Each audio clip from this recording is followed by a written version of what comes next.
উপস্থিত আছেন আমার ঝিনাইদহ জেলা মহিলা দলের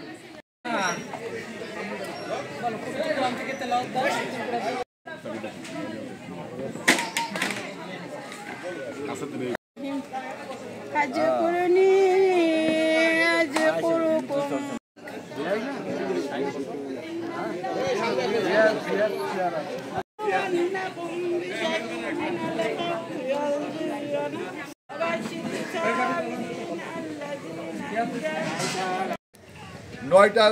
নয়টা ওয়ার্ডের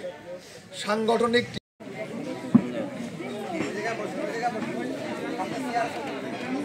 উপস্থিত হয়েছেন। আপনারা তার মুখ থেকে আগামী নির্বাচনে কিভাবে আমাদের কাজ করতে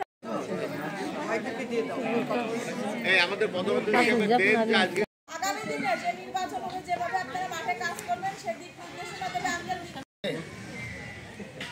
বাংলাদেশ জাতীয়তাবাদী দল বিএনপির পক্ষ থেকে এমপি হিসাবে আমরা তাকে ঘোষণা না শুনতে পাবো ততক্ষণ পর্যন্ত আমাদের এই পর্যায়ে আপনাদের মাঝে অতিথি হিসাবে বক্তব্য রাখবেন আমাদের ঝিনাইদহ জেলা বিএনপি সুযোগ আপনারা পিছনে যারা আছেন আপনারা চলে আসেন